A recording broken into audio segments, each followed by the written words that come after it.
So my story really begins when I was 12. That's when I started leaving home. By the time I was 16, I was completely out of my parents' house, right? And just before the first time I left, there was one night I will always remember. I was curled up between a narrow space between the wall and a bed frame, and I was hiding, right? My neighbor, two doors down, the person that was helping me, leaned in and said, "Honey, stay here until we come and get you." And I did what I was told. I stayed there for 12 hours. My father, he was a rageaholic, totally physically abusive, emotionally volatile, the kind of person who teaches you very early how to disappear or become invisible fast. And I laid there terrified my sobs would out me. But eventually my tears slowed down and I found my breath. And in that moment, a voice came to me and said 4 things that I live by. I'm gonna be okay. This box will not contain me. And there are good people in the world.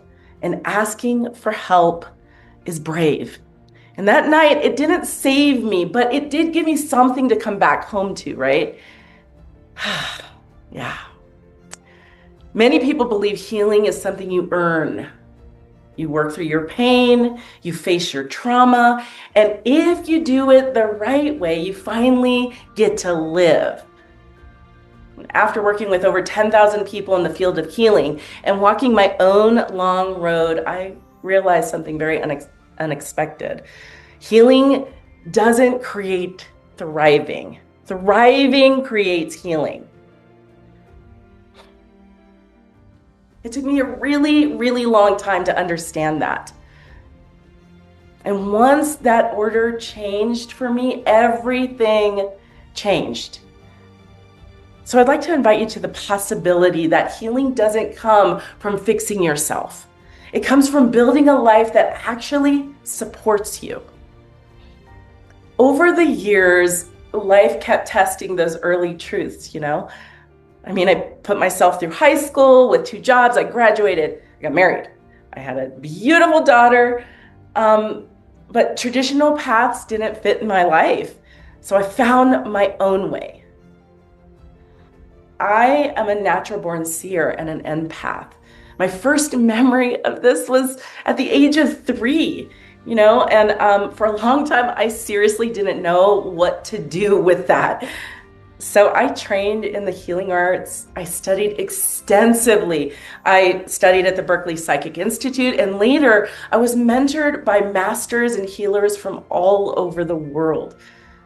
Eventually, I built a successful practice working to turn people's gifts on while helping women find soulmate love. And to the point that 4 out of 5 women would meet their soulmate within 3 months.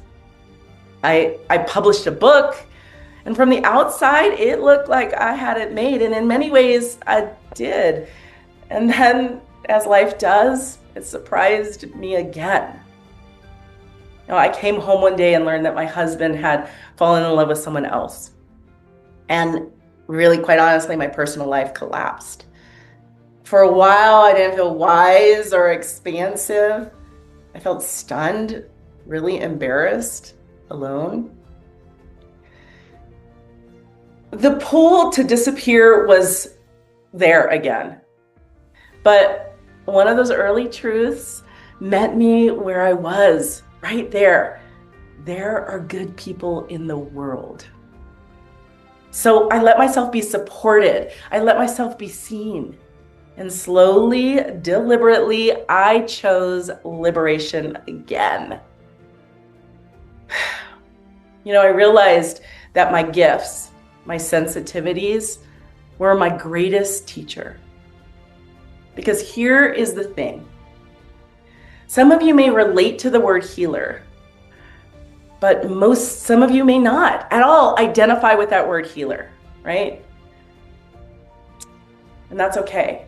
But this is what I believe.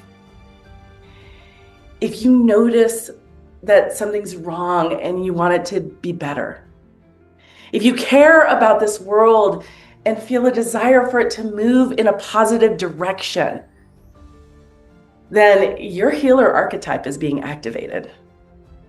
Healers are not rare. They're parents, teachers, artists, engineers, scientists, your financial advisors, right? The people who clean our homes and organize our homes and our lives, the ones who watch our kids, the people who bag our groceries. They're the ones who feel it when something's off. The ones who sense more than they say, the ones who learned early on how to read a room to stay safe.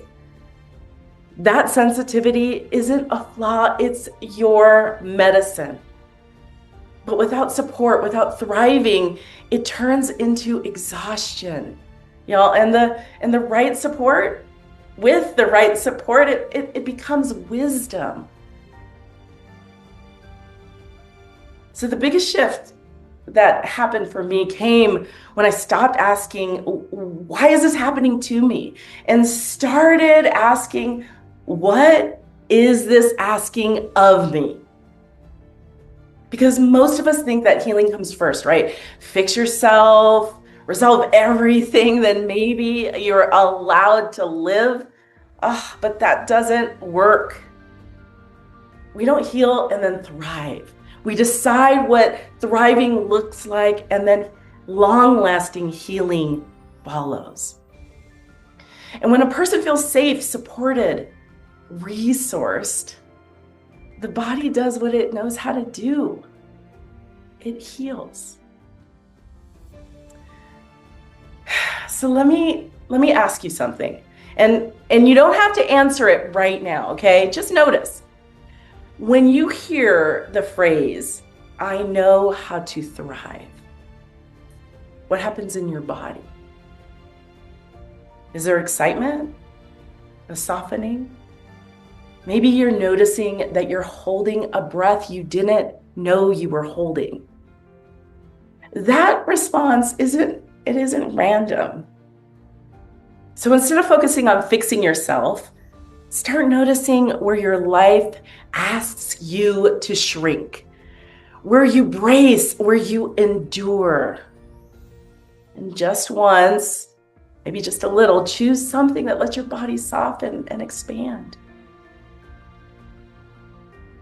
My hope for you and the world is that we stop asking healers to save everyone while abandoning themselves. That we build lives and systems and communities where thriving is normal. Because when thriving is normal, healing stops being the pursuit and becomes the natural result of a life that finally supports us. And that, my friend, is a healer without limits. Thank you.